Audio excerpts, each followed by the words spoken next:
하나, 둘, 셋. 안녕하세요. 모녀북클럽의 엄마. 딸입니다.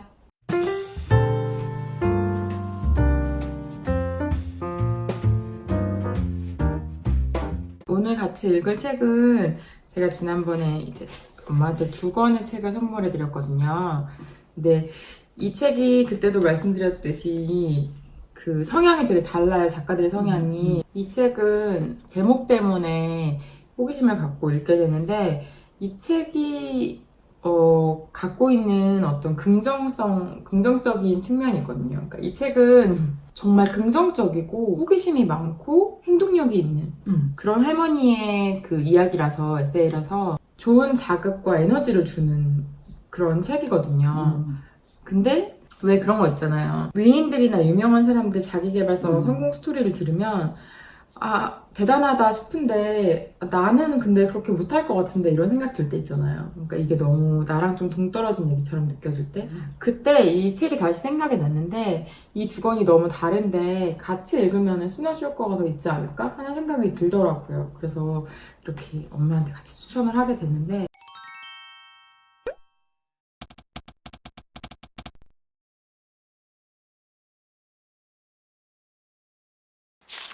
사실 저는 이 책을 엄마가 훨씬 좋아하실 거라고 생각했거든요. 왜냐면은 나는 엄마가 좀 자기계발서 타입이라고 생각했어요. 엄마가 원래 약간 명언 같은 것도 좋아하고 뭔가 이렇게 진취적이고 야심이 있고 그래서 이 책을 훨씬 좋아하실 거라고 생각했는데 예상외로 이거를 더 재밌게 읽으셨더라고요. 그래서 저는 좀 의아했어요, 개인적으로.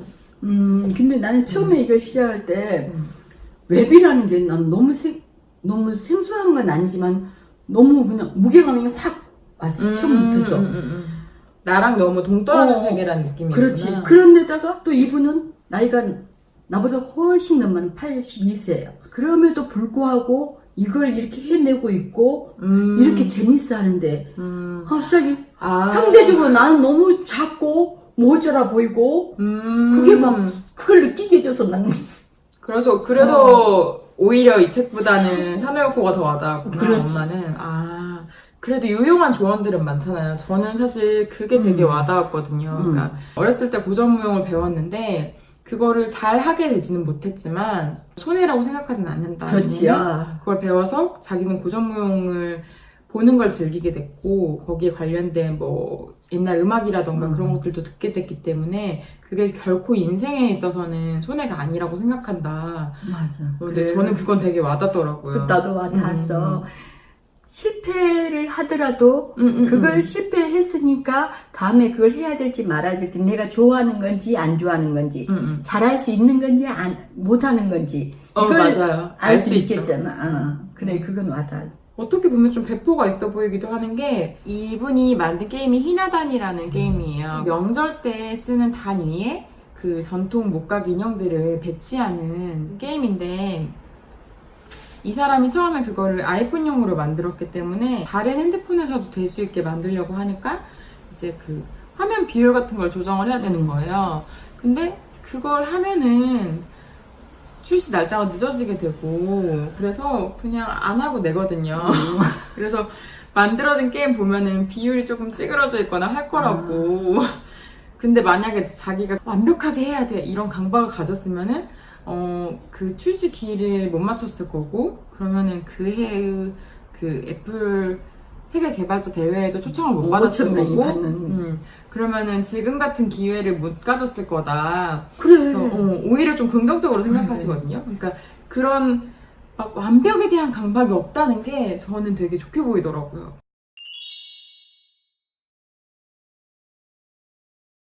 사소한 장애물 같은 것들은 분명히 있었는데 그냥 넘겨버리시는 타입인 것 같아요. 흘려보내버리는 타입. 낙천적인 맞아요. 성격이고 어려운 일도 쉽게 이건 아무것도 아니야. 그리고 그런 대범함. 아주 아무나 할 수 있는 하찮은 일도 커가는 과정 중에 일부라고 생각을 하고 그런 것들이 그런 마인드는 정말 너무 부러운 마인드지. 그 사람 성격은 너무나도 너무 좋아요. 이 작가님 성격은 너무 대단한 일 자체가 너무 대단한 일이고 나는 범접할 수가 없는 일이라서. 그러니까 이분의 성정은 너무 본받고 싶은데 그거를 푸딩을 못 먹을 순 없을 것 같다 이런 느낌인 거죠. 어. 환경이 좋아서 모든 걸 긍정적으로 보게 됐을 수도 있지만 긍정적이기 때문에 그냥 어떤 환경이든 좋게 볼 수도 있는 거거든요. 저는 이분은 약간 후자가 아닌가 싶더라고요. 왜냐면은 자기 성격을 설명하는 에피소드 중에 자기의 이 대범함이 전쟁을 경험했기 때문에 있는 거라고, 어떤 일들은 그냥 아무렇지 않게 넘길 수 있게 됐다, 이렇게 엄청 지나가듯이 얘기하는 그 에피소드가 있어요. 근데 와카미야 마사코는 35년생이고 그 사노유코는 1938년생이라서 3살 정도 차이가 나는데 둘 다 전쟁을 경험한 세대죠. 근데 그 사노유코 같은 경우는 그 전쟁의 기억이 엄청 뿌리 깊게 박혀 있잖아요. 젊은이들을 볼 때도 그 기억에 투사해서 이렇게 보는 게 있고, 그 전쟁의 여파로 죽은 오빠의 기억이 평생 약간 트라우마처럼 남아있잖아요. 그래서 엄청 강렬하고 비극적인 기억인 건 똑같은데 이 두 사람이면 이미 그 기억을 어떻게 가끔 얘기하는지를 봐도 태도가 엄청 다르잖아요. 그것도 좀 흥미로웠어요.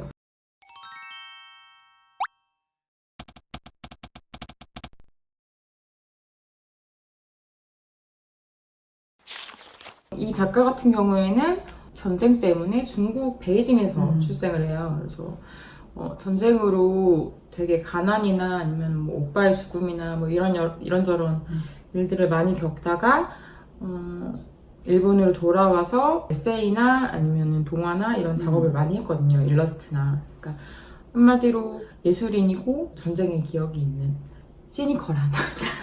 사실 처음에는 진짜 재밌어요. 그래서 쭉쭉 읽게 돼요. 그냥 그 입담과 막 그 특유의 유머러스함, 약간 냉소적인 유머에 많이 냉소적인. 네, 막 이렇게 술술술술 읽게 되는데 첫 에피소드부터가 작가가 그 카페에 가서 아침으로 커피랑 샌드위치를 먹으면서 카페에 있는 다른 자기 또래의 할머니들을 관찰하는 에피소드가 첫 에피소드잖아요. 그렇지. 근데 이제 막 이런 단상들을 늘어놓다가 카페를 나왔는데 자기가 조금 전에 먹은 샌드위치가 뭐였는지가 생각이 안 나는 거예요.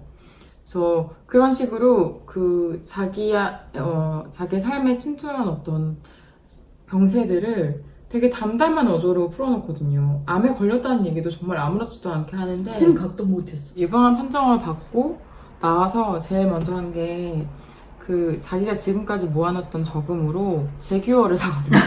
맞아, 맞아. 그래서 심지어 운전을 잘 할 줄 모르는데 제규어를 그냥 사요, 일단.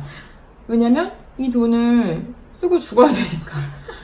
그래서 그게 너무너무 진짜 뭔가, 그러니까 당연히 너무 불행한 일인데 이방암 선고를 받은 거는 치매에 걸렸다고 해서 혹은 뭐 암에 걸렸다고 해서 매일매일 365일 24시간 울고 화내고 하지만 않잖아요, 사람이라는 게. 그렇지.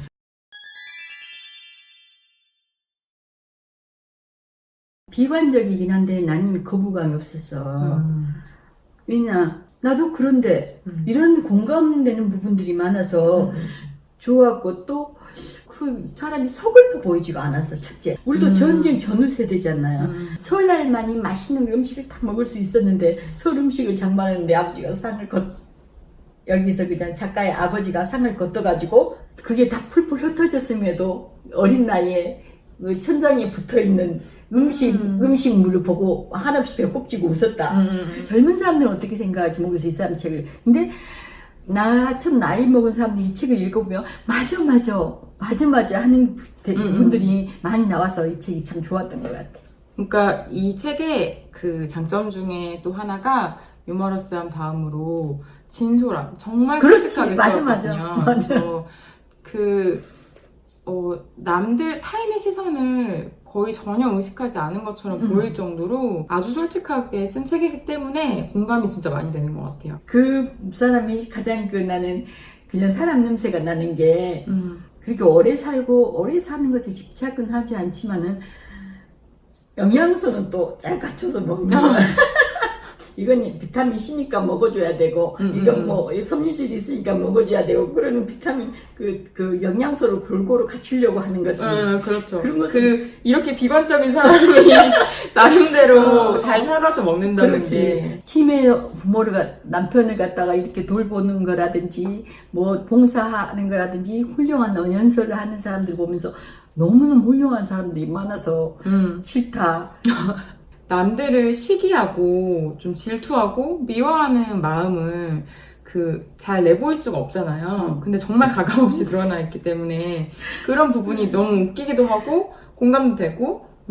그래, 그러면서 아이 그래 누가 어쩔래. 누구들이 그렇게 보든지 말든지 니네들이 어떻게 생각하든지 말든지 난 이런다. 나는 그럴 수 없지만은 그 좋은 것 같아 그거. 그렇죠.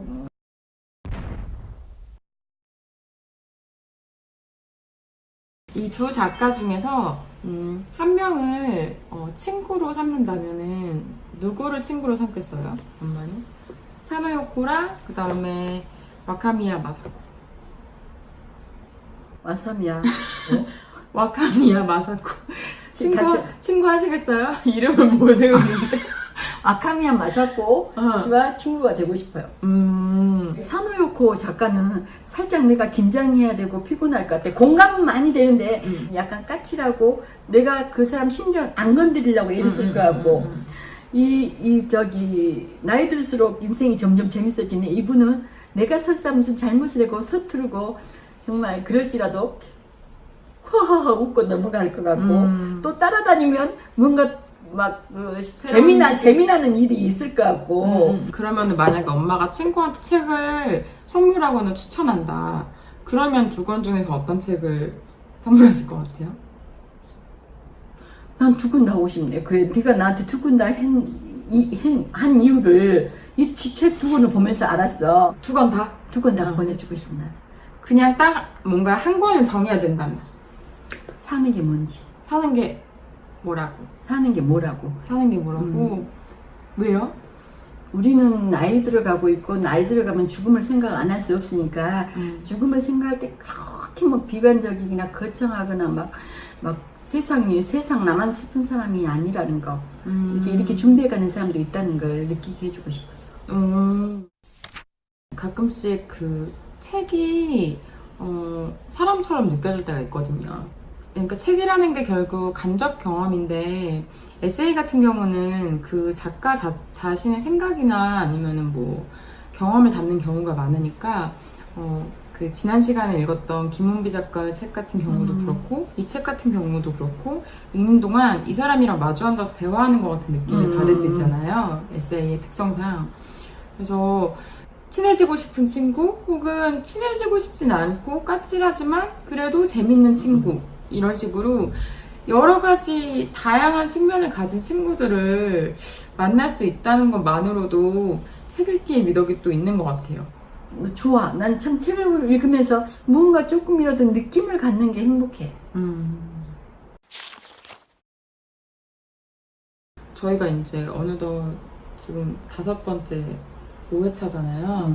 다음 회차에는 그 5회차 기념으로 뭔가 책 읽기 말고 책 읽기랑 관련된 다른 활동을 해보는 것도 좋을 것 같아가지고 제가 매번 책을 골랐었는데 다음 책은 엄마가 직접 골라보시는 것도 좋을 것 같다는 생각이 들더라고요. 그래서 도서관에 가서 엄마가 직접 이렇게 그 책의 분류와 저자의 이름이나 아니면 제목 같은 걸 보고 책을 골라보시는 건 어떨까 하는 생각을 했거든요. 그게 무슨 탐방이라 그러나? 견학! 그러면은 다음 시간에는 엄마의 도서관 탐방기? 네,로 찾아뵙겠습니다. 오늘도 부족한 영상 봐주셔서 감사합니다. 감사합니다.